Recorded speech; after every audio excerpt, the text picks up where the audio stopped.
우리 문학부터 해봅시다. 자, 52쪽이에요. 52쪽에 이거는 전체적인 스토리 보고 본문 봐볼게요. 이청준의 줄이라는 이제 작품인데, 여러분이 예전에 전통적으로 줄타기 있었잖아, 그치? 그때 이제 줄인데요. 자, 먼저 무력하게 살아가던 나는 승천한 줄강대에 관한 기사를 취재해오라는 문화부장의 지시를 받고, 그러니까 기자인 거야, 나는. 시읍으로 내려가게 됩니다. 나는 장의사 주인 사내에게서 줄에서 떨어져 죽은 한 젊은 줄강대에 속한 서커스단의 이제 이야기를 듣고, 서커스단 파산 이후 유일하게 시입에 남았다는 지금은 몸이 많이 상한 트럼펫을 불던 사나이를 찾아가서 그 이야기를 듣게 돼요. 줄강대 이야기를 듣게 되는 거예요. 젊은 줄강대 이름은 허운인데, 그에게는 헌호인이라는 이제 아버지가 있었어. 헌호인은 줄타기 한 길만 걸어온 장인 정신의 소유자로, 제주를 부리라는 단장의 요구에도 줄타기 자체에만 전념을 합니다. 헌호인이 허운에게 줄타기를 가르쳤고, 허운이 16살이 되어서도 줄타기를 허락하지 않다가 마침내 허운이 경제에 이르자 함께 줄을 타다가 떨어져 죽게 돼요. 헌호인이 죽은 뒤 허운은 헌호인과 마찬가지로 줄 위에 제주를 부리지 않아 단장으로부터 꾸지람을 듣는데, 단장은 구경꾼의 흥을 돋우기 위해서 그 전보다 2배, 3배 막 높게 이제 매다는 거예요. 그러던 어느 날 시읍에서 공연을 마치고 허우는 한 여인에게서 꽃다발을 받게 되는데, 며칠 뒤부터 허우는 줄 위에서 제주를 부리기 시작합니다. 이 여인이 막 좋다고 하니까. 그래서 허우는 여인에게 같이 살자고 말하는데, 하지만 한쪽 다리를 절던 여인은 줄을 타고 있는 허운이 아닌 줄에서 내려온 허운을 사랑하지 않는다고 얘기를 한 거야. 그러니까 자기가 아무래도 이제 신체적인 장애가 있으니까 막 이게 자유롭게 이제 널뛰는 허운을 사랑하는 불타는 허운을 사랑하는 거지, 내려온 허운을 사랑하지 않는다고 얘기를 해버린 거야. 충격적이잖아, 그치? 그날 밤 허운은 한 번 더 줄을 타겠다고 말하고 줄을 타다 스스로 떨어져 죽어요. 그래서 허운이 죽은 뒤 사람들은 광대가 승천했다고 비웃는데, 그러나 오랜 시일이 지나자 정말로 승천했다고 믿게 됩니다. 트럼펫 사내에게서 승천한 줄광대에 대한 이야기를 들은 나는 다음 날 그에게 인사를 하러 가는 길에 장의사 주인 사내를 만나 이 트럼펫 사내가 간밤에 죽었다라는 소식을 듣게 돼요. 이런 이제 이야기입니다. 그래서 말 그대로 줄타는 장인의 이야기거든요. 그래서 본문 한번 봐볼게요. 넘겨서.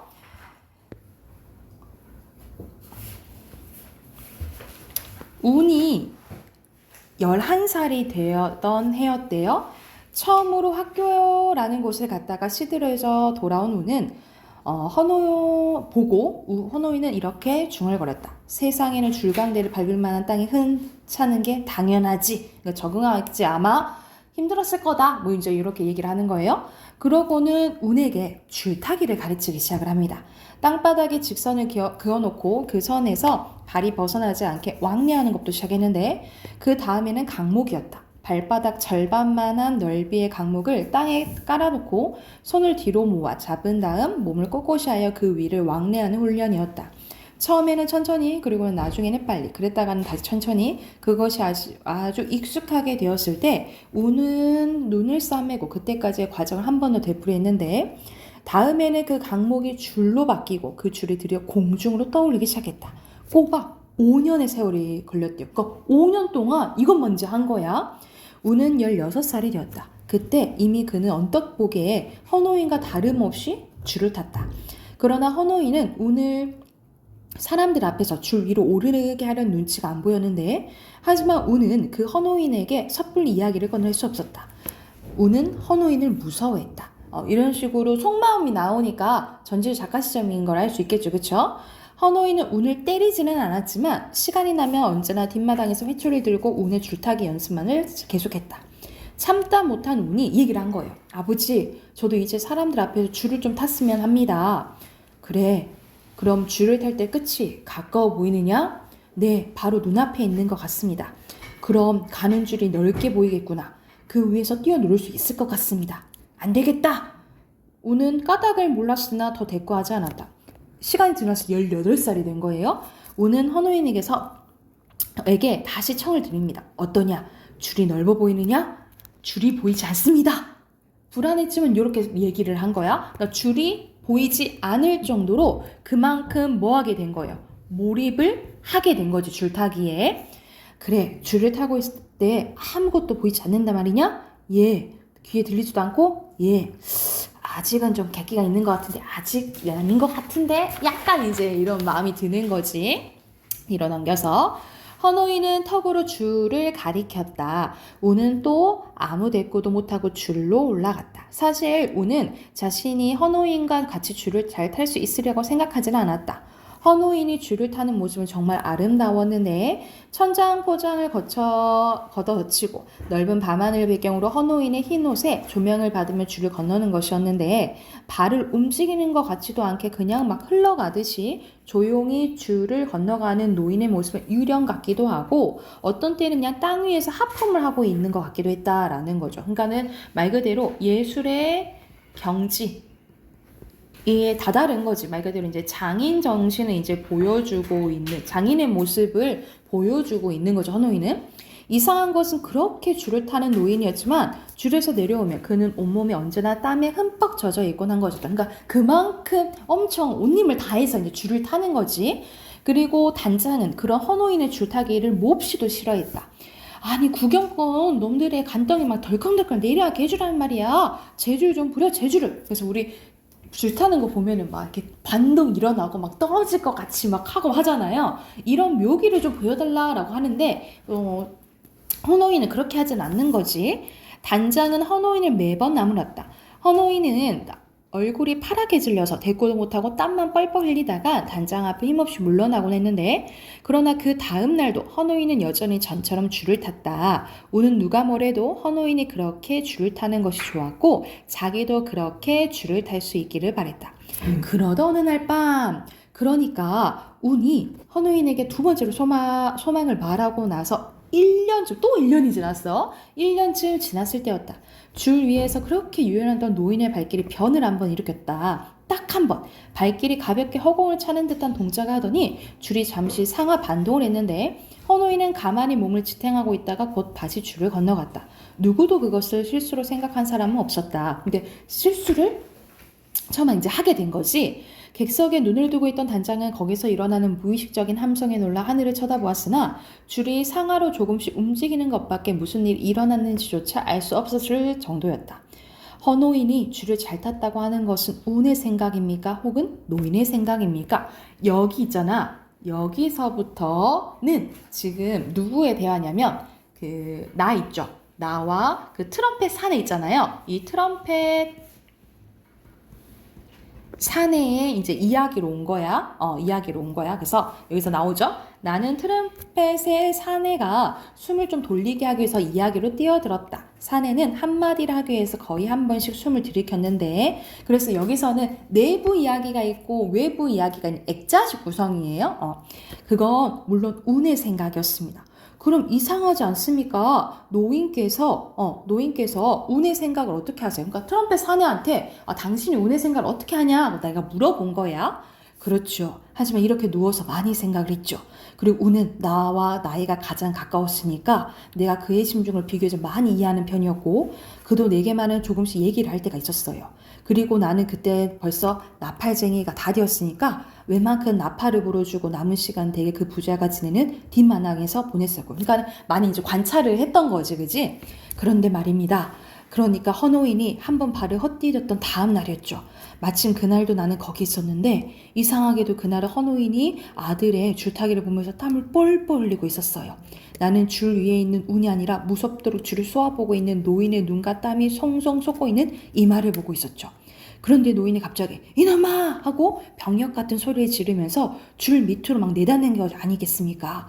그때야 나는 줄 위를 쳐다보았죠. 그런데 우는 그 소리를 듣지 못한 채 그냥 줄을 건너가고 있었습니다. 그만큼 줄타기에 뭐 한 거야? 몰입을 하니까 안 들렸던 거지, 그치?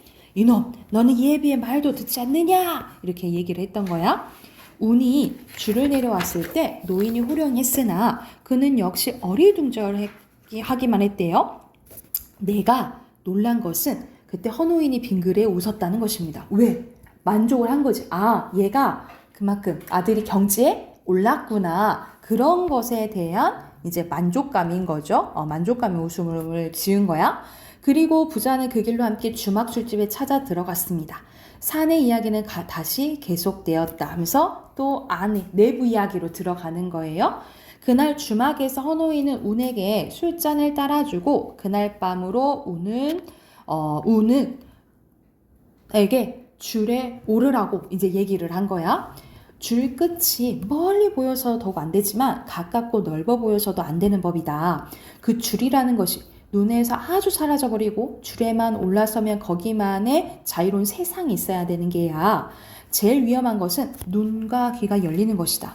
줄에서는 눈이 없어야 되고 귀가 열리지 않아야 되고 그리고 생각이 땅에 머무르지 않아야 된다는 소리다. 그러니까는 다른 데 신경 쓰지 않고 무조건 어디에만 집중해야 된다 이 말이야. 줄타기만 집중을 해야 된다라고 얘기를 하는 거예요. 그래서 여기서는 줄과 자신이 하나가 되는 경지에 올라야 된다라고 이제 얘기를 해주는 거야. 노인은 조용조용 당부했대요. 그 한마디 한마디에는 마치 노인의 일생을 몇 개로 잘라서 압축해 놓은 듯한 무게와 힘과 그리고 알 수 없는 깊이를 지니고 있었는데 자신의 전생애를 운에게 떠넘겨 주려는 듯한 안간힘이 거기에 있는 것 같았다. 운은 비로소 헌호인이 끝끝내 줄타기 자세를 바꾸지 못하는 내력을 알 것 같았다. 아버지, 이제 줄을 그만두시고 좀 쉬십시오. 줄에서 내 발바닥에 기력이 다 있다고 다른 곳을 밟고 살겠느냐. 그냥 같이 타자. 그날 밤 줄에는 두 사람이 함께 올라섰습니다. 운이 앞에 서고 헌호인이 뒤를 따랐는데 운이 줄을 다 건넜을 때는 객석이 뒤숭숭하니 난장판이 되어 있었다. 뒤를 따르다 헌호인이 줄에서 떨어져 이미 운명을 하고 만 뒤였던 거예요. 그래서 이 같이 오른 지 얼마 안 돼서 헌호인이 이제 죽게 된 거죠. 거기까지 듣고 나니 또 이제 현재로 이제 오는 거야. 외부 이야기로 나오는 거예요. 나는 사내에서 더 이상 이야기를 시켜서 안 된다는 생각이 든 거야. 왜냐하면 마치 헌호인이 운에게 마지막 당부를 했을 때 그랬을 법한 컴컴하고 무거운 것이 사내에게서 쉴 새 없이 흘러나왔다. 그러니까는 이 내가 들었을 때 이 줄강대 부자 이야기가 너무 부담스럽게 막 느껴지는 거야. 너무 대단한 이야기처럼 느껴지는 거죠. 이 믿어지지 않는 집요한 이야기로서 사내가 나에게 떠맡기려고 하는 무게가 나로서는 감당하기 힘들었다라는 거죠. 그래서 다음날 찾아오겠다고 얘기를 한 거예요. 그래서 이 이야기를 마저 듣기에는 너무 힘든 거야. 왜 그러냐면 앞에서 전체적인 스토리에서 나왔었잖아. 이 나는 되게 무기력한 삶을 살고 있었다 했잖아. 그치? 그런데 나와 좀 상반된 너무 장인 정신을 갖고 있는 사람들의 이야기를 들은 거잖아요. 그쵸? 그래서 되게 이제 자기가 좀 부끄러워지고 한 거지. 그치? 그래서 말 그대로 여기 이유 쓸게요. 왜 이제 이야기를 나중에 듣겠다고 했냐? 부자의 삶의 무게가 본인한테는 부담돼서 또는 자신의 삶이 부끄러워져서 그러니까 이 부자에 비해 나는 너무 아니라 산 게 아닐까 이런 생각이 든 거야. 부끄러워져서 이렇게 쓰시면 될 것 같아요. 이게 이제 듣기 힘든 이유라고 생각하시면 되겠죠. 아닙니다. 마저 끝냅시다. 곧 끝납니다. 하면서 사내는 이 사람도 거의 죽음에 가까운 사람이잖아. 그러니까 얼른 이제 이야기를 이제 해주고 싶은 거지. 사내는 아직도 고집을 세우며 이야기를 이으려고 했다. 그러나 말보다 잦은 사내의 기침 소리를 더 듣고 앉아있을 수는 없었다. 나는 이내 방을 나와버렸다. 부엌방에는 이제 불을 켜 있었으나 역시 사람이 기척은 없었는데 나는 곧장 어제 여간으로 돌아와 자리에 들었다. 사내의 이야기는 문화부장이 기대한 것과는 성질이 다를지 몰라도 기사는 될 수 있었을 것 같다는 거죠. 도대체 노인의 운명, 그 논리 이상의 정연한 질서는 헌호인이 죽은 지금 그에게 어떤 의미를 짓는 걸까? 헌호인은 줄을 지배하지 못하고 줄이 그를 지배했다. 그게 아름다운 건가? 또 운은 노인의 무거운 운명을 떠맡기고 어떻게 자기 인생을 구축해 갈 수 있었는지. 장의사 사내 이야기로는 운도 마찬가지로 줄에서 떨어져 죽었다고 했다. 그렇다면 운은 노인의 인생을 어떻게 배반할 수는 없었던 걸까? 그것은 또 운에게 무슨 의미를 줄 수 있는가? 이 사람들의 인생에 대해서 되게 고찰을 하게 된 거예요. 그래서 여기서 이제 얻는 것은 삶에서 정말 중요한 게 무엇일까? 장인 정신, 이거에 대한 이제 깨달음이라고 보시면 될 것 같아요. 그래서 앞에 54쪽 가보자. 54쪽 정리된 거 보면은 단편 소설, 이거 액자식 구성이라 했죠? 액자 소설이고요. 외부 이야기는 1인칭 주인공 시점, 나의 시점으로 나오고요. 내부 이야기는 전지적 작가 시점이에요. 그래서 여기 소설의 주제는요, 두 가지 쓸게. 첫 번째, 진정한 삶의 가치에 대한 추구이고요. 두 번째, 삶의 가치를 잃어버린, 상실한, 무기력한 현대인에 대한 비판입니다. 자, 주제 쓰시고 앞으로 가서 53쪽부터 60쪽까지 문제 풀게요.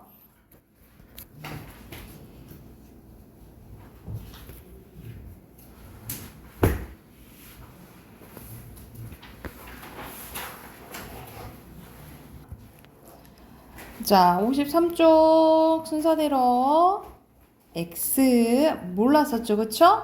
O 그 다음에 X 만족해서 웃었잖아요, 그치? O예요. 자, 뒤로 넘겨서 1번의 서술상의 특징으로 적절한 겁니다. 여기서는 내가 들은 이야기죠, 그쵸? 내가 들은 이야기를 전지적으로 이제 알려주는 거지. 5번이고요. 2번에 여기서는 헌호인과 허운의 약간의 신경전이 있는 거지, 그치? 그래서 원하는 것을 얘기하고 이제 들어주지 않고 이런 거잖아요. 그래서 2번이고요. 3번에 기억에서 니은으로 가면서 허운은 약간 이제 경지에 오르게 된 거지, 몰입을 점점 하게 된 거죠. 2번이고요. 자, 뒤로 넘기면 내용 일치 문제네요. 4번에 적절하지 않은 것은 5번입니다. 헌호인이 줄을 편하게 타려고 한 거 아니라 왜 싫어했어? 그치, 재주를 안 부려서 그런 거죠. 5번의 헌호인과 단장의 관점은 헌호인은 예술을 추구하는 거야. 단장은 관객을 만족시켜야 되는 거잖아요. 그치? 돈 생각하는 거죠? 3번이고요. 그리고 6번의 A에 대한 설명을 옳은 것은 장면 전환이 일어나고 시점도 바뀌죠? 4번입니다. 자, 7번에 적절하지 않은 거, 또 내용 일치 문제 나왔네요. 자, 1번입니다. 사내는 자신의 힘겨운 삶을 막 의지하려고 하는 거야, 나한테? 아니, 그냥 이야기를 전하고 싶은 거잖아요. 그죠? 그리고 8번에 알맞지 않은 것은 여기서는 전혀 상관없는 내용이 나오지. 문화 갈등 아니에요. 4번이고요. 그리고 9번에 완전 뭐라 했어? A 부분 셈이 줄과 자신이 하나가 되는 거잖아. 그치? 1번입니다. 뒤로 넘겨서 빈칸 채울게요. 순서대로 줄타기, 가치, 그 다음에 전달 쓰시면 되고요. 그리고 밑에는 자유, 그 다음에 줄이라고 보시면 되겠고, 그리고 밑에 가치, 여기서 주제 써줬죠? 비판입니다. 됐나요? 우리 비문학으로 가볼게요.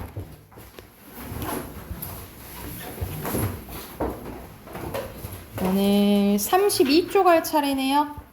32쪽. 우선 하나 풀게요. 35쪽까지.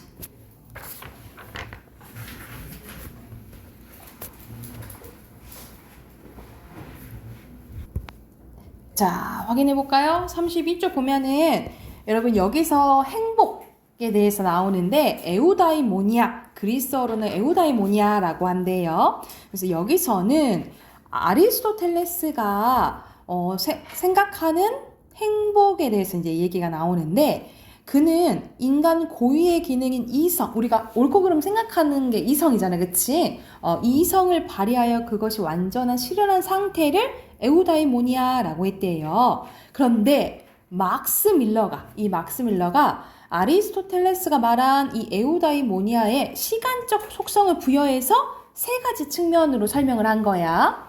자, 첫 번째는 뭐라 생각했냐면 감각 향유로서 에우다이모니아를 얘기했는데, 우리가 먹고 마시는 행위와 같은 신체적 감각을 통한 향유가 이성의 테두리 안에서 이루어질 때 얻어지는 거다라고 본 거예요. 그래서 말 그대로 타인을 배려하지 않고 막 터닝하는 것은 진정한 행복이 아니라고 본 거야. 그러니까 예를 들어서 우리 여기 앞에 눈앞에 조각 케이크 4가지가 있다, 아니 4조각이 있다 쳐보자. 그러면 5명이 나눠 먹어야 될 거 아니야. 근데 선생님이 배고프다고 막 2개를 다 먹어버렸어. 그러면 이건 진정한 행복이라고 볼 수 없겠죠, 그렇죠? 타인을 이제 배려해야 된다라는 거지. 그래서 이런 감각적 향유 자체는 찰나적이기 때문에 감각 향유의 과정으로서 실현할 수 있는 에우다이모니아는 시간적으로 보면 순간적이라고 했대요. 순간적.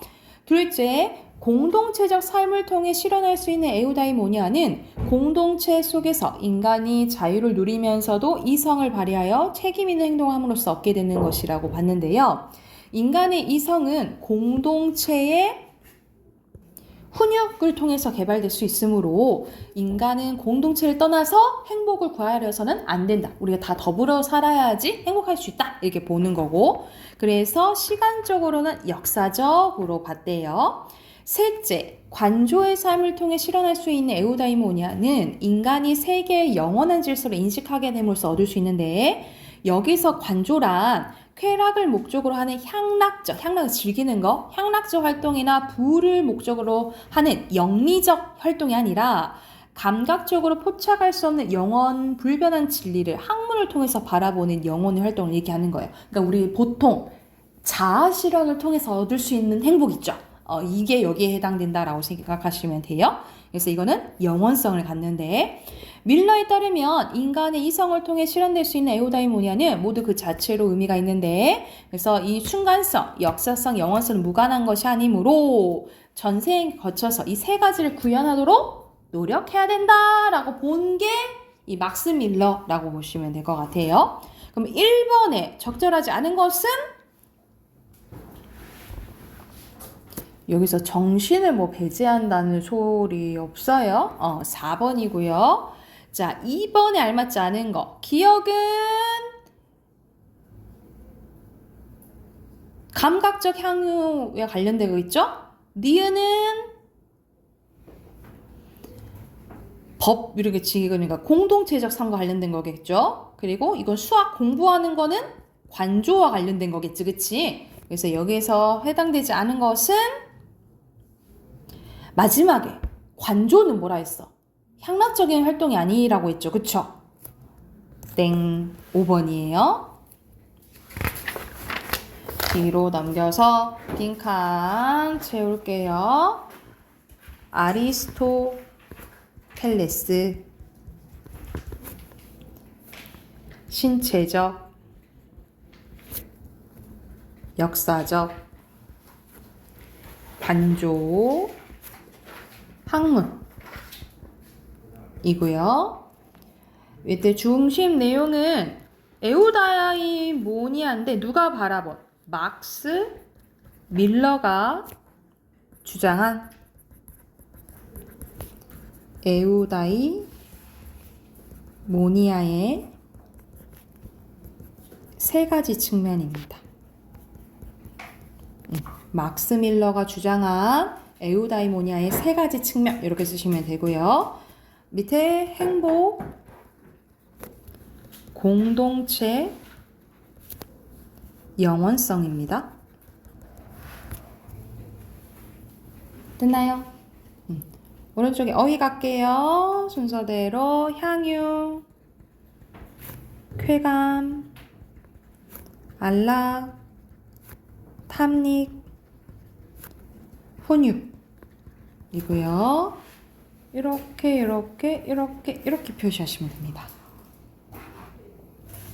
됐을까요? 우리 문법 갈게요. 문법 숙제 있었죠? 네. 답 확인할게요. 자, 1번부터 채점할게요. 1번에 옳은 거 5번. 혹시 이상하면 얘기하세요. 2번에 알맞은 거 2번. 3번에 알맞지 않은 거 4번. 여기서는 오른쪽, 아래쪽, 아래에도 쓰죠? 그래서 오른쪽에만 써야 되는 거 아니에요. 4번에 1번, 5번에 알맞지 않은 거 3번.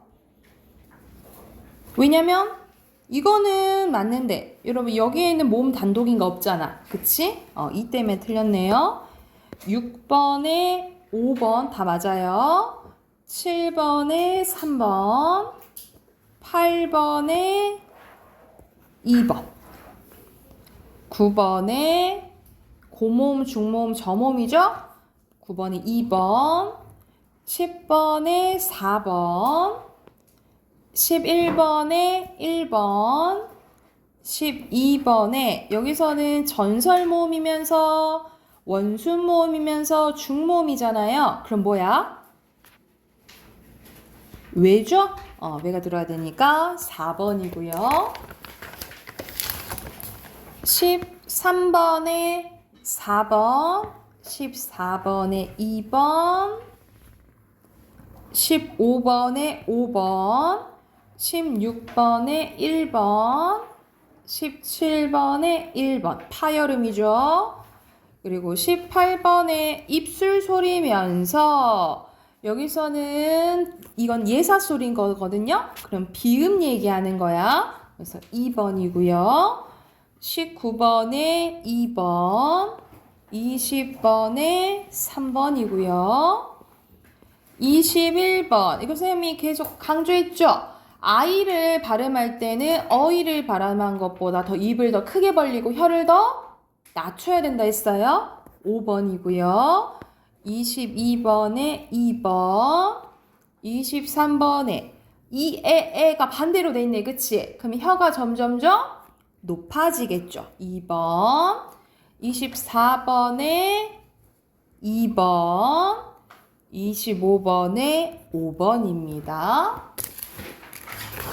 자, 또 뒤로 넘겨서 26번에 5번, 27번에 4번. 왜냐면 소리 나는 위치는 같지만 소리 내는 방법이 비음이랑 유음이니까 다르죠?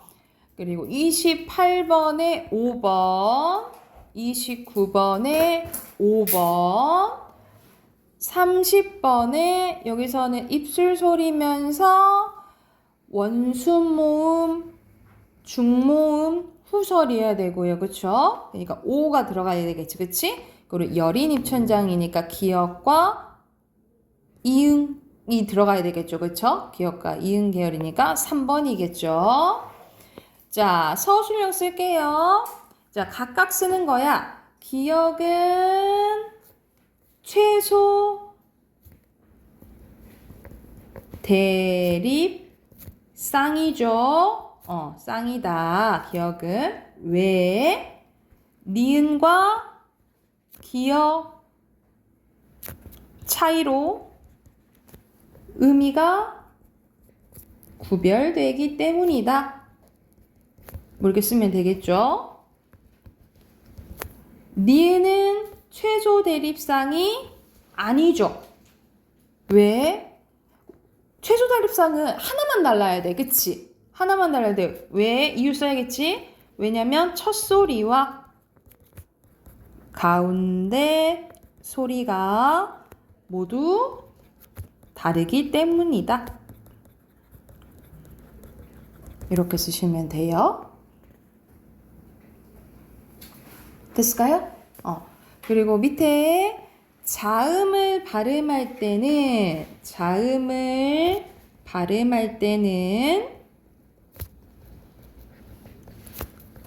공기의 흐름이 공기 흐름이 발음 기관에 방해를 받아야 안 받아요? 에? 받아요. 이지 아니 잘못했어요. 방해를 받지만 모음은 받아야 안 받아요? 모음을 발음할 때는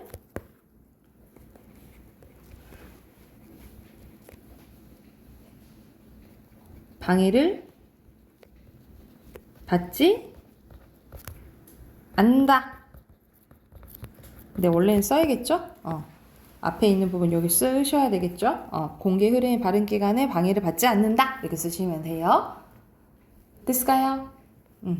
자, 33번 가볼게요. 33번에 에와 예의 차이를 중심으로 쓰는데 여기서는 세 개의 에는 단모음이잖아. 에는 단모음이잖아요. 그러면 단모음과 이중모음의 차이는 뭐야? 그게 안 달라져. 그치. 입술 모양과 혀의 위치잖아요. 그쵸? 그래서 그거 쓰시면 돼요. 입술 모양이나 혀의 위치를로 쓰세요. 위치를 움직이지 않고 발음해야 되지만 얘는 뭐예요? 이중모음이므로 입술 모양이나 혀의 위치를 움직이며 발음해야 한다. 이렇게 쓰시면 되겠죠. 단모음은 입술 모양이나 혀의 위치를 움직이지 않고 발음하는 거고 이중모음은 입술 모양이나 혀의 위치를 움직이며 발음해야 된다. 이렇게 쓰시면 되겠죠. 됐을까요? 그리고 밑에는 이렇게 나누는 기준은 뭐예요? 뭐에 따라 나눈 거야? 소리 나는 위치. 그렇지. 소리 나는 위치에 따라 나눈 거고 소리 나는 위치의 의미를 쓰래요. 의미는 발음할 때 공기의 흐름에 방해가 생기는 위치라고 보시면 돼요. 방해가 생기는 위치를 의미한다. 이렇게 쓰시면 되겠죠. 발음할 때 공기의 흐름에 방해가 생기는 위치를 의미한다. 라고 보시면 돼요. 됐나요? 넘어도 되겠어요? 뒤로 넘겨서 빈칸 확인할게요. 1번에 작은, 니은, 비읍, 초성, 중성, 분절, 후설, 평순, 고모음, 반모음, 위치, 잇몸 소리, 파차름, 유음, 된소리, 거센 소리예요. 오른쪽은 가로 세로 나와 있죠. 선생님이 이쪽 1번부터 쭉 채울게요. 거센 소리, 여린, 입천장 소리, 센, 입천장 소리, 최소, 대립상, 그 다음에 여기 비음, 비분절, 음운, 음절, 분절, 음운, 음운. 그 다음에 평순 모음, 원순 모음. 그 다음에 이중 모음입니다. 됐나요?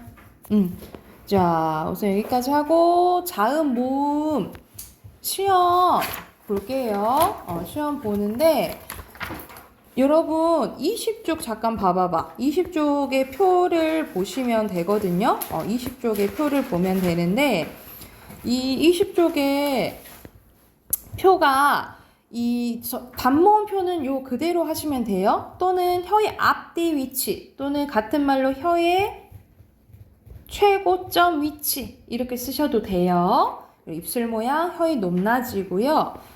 밑에는 어떻게도 나뉘어야 돼. 크게 네 가지잖아. 여러분 이거 주고 첫 번째 안 울림 울림이니까 순서대로 목청, 울림, 유무 쓰시고요. 그 다음에 좋은 방법, 소리 내는 방법 이렇게 쓰셔도 돼요. 소리 내는 방법에 따라서 이렇게 나뉘어지는 거야. 그 다음에 이렇게 나뉘어지는 것은 소리의 색이고요. 그 다음에 좋은 위치에 따라서 이렇게 5가지로 나뉘어지는 거예요. 좋은 위치는 소리 나는 위치 이렇게 쓰셔도 되고 좋은 방법도 마찬가지야. 소리 내는 방법 이렇게 쓰셔도 돼요. 순서대로 목청, 울림, 유무, 좋은 방법, 소리의 색이, 좋은 위치 요 순서대로 쓰시면 돼요. 선생님 그 빈칸 표에 요 순서대로 쓰시면 돼요.